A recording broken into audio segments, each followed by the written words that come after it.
Welcome back to Inside the Summit League. Sticking with men's basketball, North Dakota State got Taylor Braun back in the lineup this week. He'd missed 10 games with a foot injury, and I know it's a team game, knew it, but the guys like this really make a difference, don't they? Huge difference, especially for North Dakota State. Remember, Tom, before Braun went out, they hadn't lost in the Summit League. They were leading the Summit League in field goal percentage and defensive field goal percentage, both categories, and they really look like they've returned back to form very quickly once they got him in the lineup here at Omaha. All right, it was North Dakota State at Omaha and Fort Wayne at Oakland on Saturday night.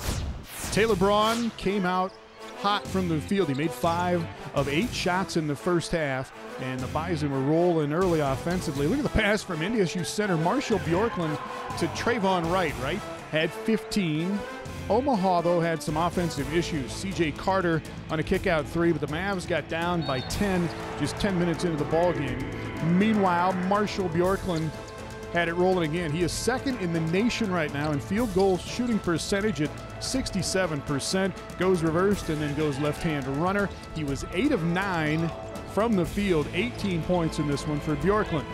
Taylor Braun, meanwhile, coming off that foot injury, looking like he was full speed, full strength, strong to the right hand. He had 22 to lead North Dakota State. And then look at Braun on the run to Trayvon Wright. And then Taylor Braun will come down the baseline as strong as he has ever been to throw it down. And North Dakota State wins it 84-57 to finish 12-4 in Summit League play. In Rochester, Michigan, Oakland and Fort Wayne playing again for the second time in 10 days. Joe Edwards had 11 off the bench for Fort Wayne. Drew Valentine, look at the reverse here. He had 15 points, 8 rebounds in a very close game. Dante Williams started for Oakland. He had 11, bang, 2 there. Louis Jacobo, though, 21 points, 6 rebounds. This game was tied at 72 with over a minute left. Frank Gaines with the last points of the game, and Fort Wayne wins again. Tom, you could certainly make the argument that Fort Wayne's playing their best basketball at the right time of year. They've won 4 straight and now 2 straight over Oakland, a team that they're going to see now again here in the first round of the Summit League tournament. Could be interesting. Frank Gaines had 20 in that latest win, by the way. Well, there were 2 teams, Kansas City and South Dakota, that were still playing for seeding position in the last night of the regular season. It was Kansas City at IUPUI and South Dakota at Western Illinois. Part of a good weekend here for IUPUI big man Mitchell Patton. Soft on the follow-away, 19 points and 5 block shots in this one for Patton. Nelson Kirksey, nobody going to help him out, so knocked down 3. Kirksey had 11 points and 6 rebounds for the Kangaroo. Sean Esposito hit a couple of threes for the Jags in this one. He made a couple, but IUPUI just 4 of 19 on 3-point shots on the night. At the other end for Kansas City, 3 of their own here from Mason Waddell on a nice down screen. And then at the other end, Patton again will hit a follow-away, working to that left hand again, and the Jags lead it by just 1 at halftime. Second half, Kirksey will get 3 more. Kansas City took the lead with about 12 minutes to play in this game. Kirksey knocks that down again.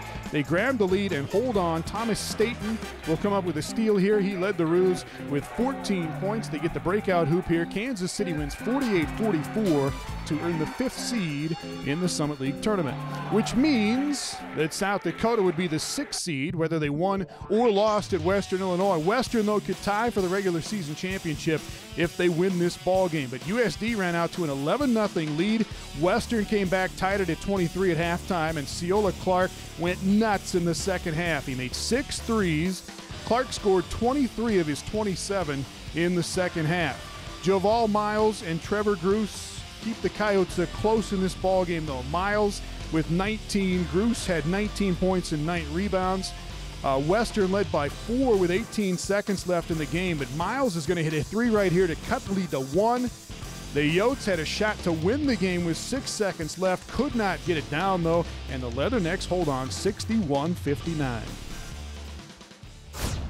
All right, Brad, so Western gets the tie for the conference championship, the league championship, but they will be the number 2 seed, and USD the 7. That's a pretty intriguing matchup in that 2-7 game. Very intriguing, especially considering they just played such a close game. And again, if Parks is not back for Western Illinois, I think that really leaves the door open to someone knocking them off. All right, the league winner goes to the NCAA tournament. The tournament winner here, what seed do you expect to get for the men's league champion? I think it depends on who comes out of the bracket. If it's South Dakota State, North Dakota State, Western Illinois, teams that have played well all year, I'm thinking a 14 seed is pretty realistic.